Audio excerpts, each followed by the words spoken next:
আর এই আঙুলটা। আর আমার দিকে কটা আছে? আরে মা, 5টা থেকে 2টো বাদ গেলে কি 4টে হয়? 3টে। দেখো আমার দিকে 3টে আছে। আমি তোমাকে বলছি জ্ঞান নেই, তোমার দিকে 2টো আঙুল, কিন্তু আমার কেমন জ্ঞান? আমার দিকে 3টে আঙুল। এই ছোট্ট ছোট্ট জিনিসগুলো আমরা দেখি না, জানি না, বুঝি না, বলি, তাই না বাবা? তাহলে জ্ঞান কি? রামকৃষ্ণ পরমহংসদেব নাম শুনেছেন তো? পরমহংস, দুধ জল মেশালে দুধটা খেয়ে নেবে, জলটা পড়ে থাকবে। পরমহংস কে তারা?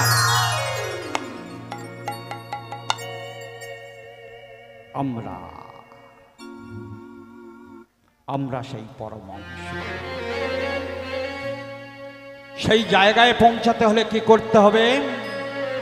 ভগবানকে পাওয়া গো মা খুবই সহজ। ভগবানকে পেতে গেলে হাজার হাজার বৎসর ধরে তপস্যা করতে হবে না, বিভিন্ন হরিবাসরে গিয়ে হরি কীর্তন শুনতে হবে না। তাহলে বাবা কি করে পাবো? মাগো, হাতের ব্যথা, কোমরের ব্যথা নিরাময় পেতে গেলে কার কাছে যেতে হচ্ছে? পাড়ার মেয়েদের।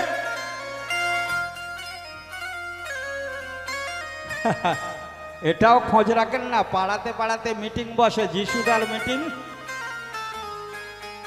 বলে, ও দিদি তুমি কোথায় যাচ্ছ গো? ওই যে যিশুদার মিটিং হচ্ছে। যিশু দাদা যেন বাবার ভাই। কি হবে ওখানে গেলে? ওখানে গেলে না আমার গাঁটগুলো খুব যন্ত্রণা হবে, ওরা তেল পোড়া দিলে সেরে যাবে। ভাবুন আমরা কতটা মূর্খ। কারণ কেবলমাত্র সনাতন ধর্মে ভগবান পৃথিবীতে আবির্ভূত হয়েছে, আর কোন ধর্মে নয়। দাদা এত বড় কথা বললেন। হ্যাঁ গো বাবা, যিশুদাকে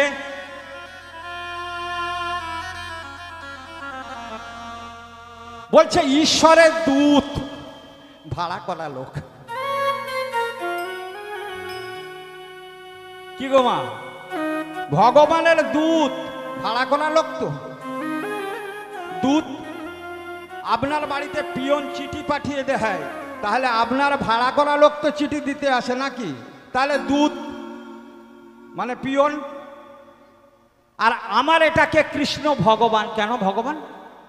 না না, আমি বিশ্বাস করি না বাবা, আমি বলছি। বঙ্কিমচন্দ্র চট্টোপাধ্যায়ের নাম শুনেছেন, বিখ্যাত ঔপন্যাসিক এবং তখনকার দিনে একজন বড় ব্যারিস্টার। তিনি তার কৃষ্ণচরিত গ্রন্থে লিখছেন, কি লিখছেন? কৃষ্ণ কথিত ধর্ম। ভালো করে শুনুন, কীর্তন ওই জিনিস না। কীর্তন কি আমি বলে দিচ্ছি। কৃষ্ণ কথিত ধর্ম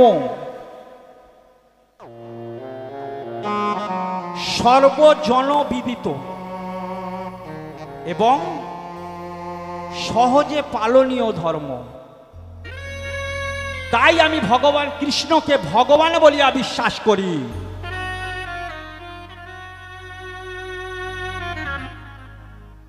বুঝতে পারছেন?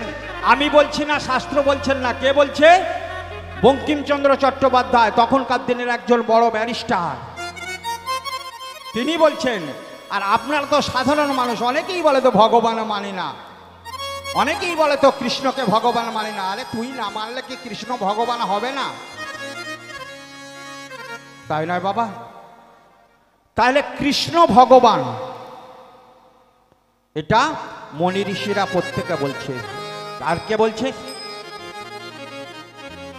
মহাত্মা গান্ধী তিনি বলছেন, বিবেকানন্দ তিনি বলছেন, রামকৃষ্ণ পরমহংসদেব তিনি বলছেন। আরো কত প্রমাণ দেব? তারপরেও কৃষ্ণকে ভগবান মানবেন না। ভগবানকে ডাকতে হবে। কারণ সরাসরি ভগবানকে ডাকতে হবে।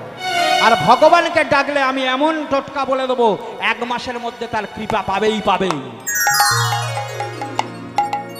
কিভাবে? ভগবান নিজে বলছে, আমার এই ঈশ্বর ভাব আপনারে হীন। দেখুন, আমাকে ঈশ্বর ভাবো, আমাকে বিশাল কিছু ভাবো, আর আপনাকে হীন ভাবো, এটা নয়। তার প্রেমে বশ আমি না হই অধীন। তার প্রেমে আমি বশ হতে পারি, কিন্তু তার অধীনে যাব না, তার কাছে যাব না। কিভাবে যাব? মোর পুত্র, মোর সখা, মোর প্রাণপতি, এইভাবে করে যে আমায় শুদ্ধ ভক্তি। আপনারা বড় মানো, মানো আপনাকে, আপনি বড় মহান, আর আমাকে আমাকে সমহীন, আমি তোমার সখা, আমি তোমার পিতা, আমি তোমার সন্তান, এইভাবে হই আমি তাহারও অধীন।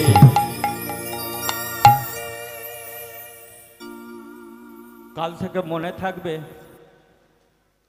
1 মাস কাল থেকে শুরু করুন। 1 মাসের মধ্যে যদি না ভগবানকে পান, আমাকে বলবেন।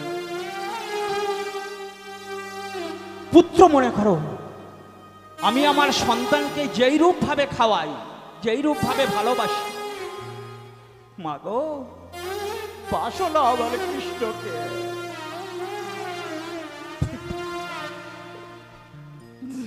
মা গো বাসো না আমার কৃষ্ণকে, তাহলে তোমার কৃপা হবেই হবে।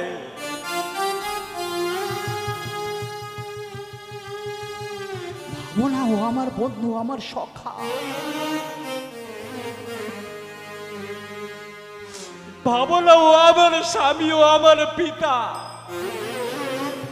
দেখো না, কীর্তন শুনতে আসতে হবে না। কোথায় কৃষ্ণ কীর্তন শুনবেন? কার মুখে কীর্তন শুনবেন?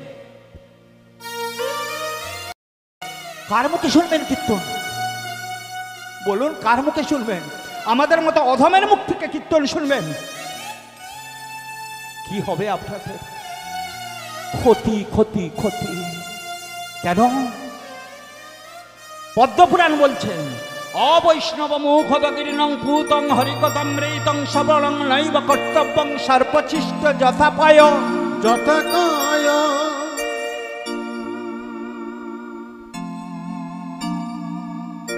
অবৈষ্ণবের মুখ থেকে, অবৈষ্ণব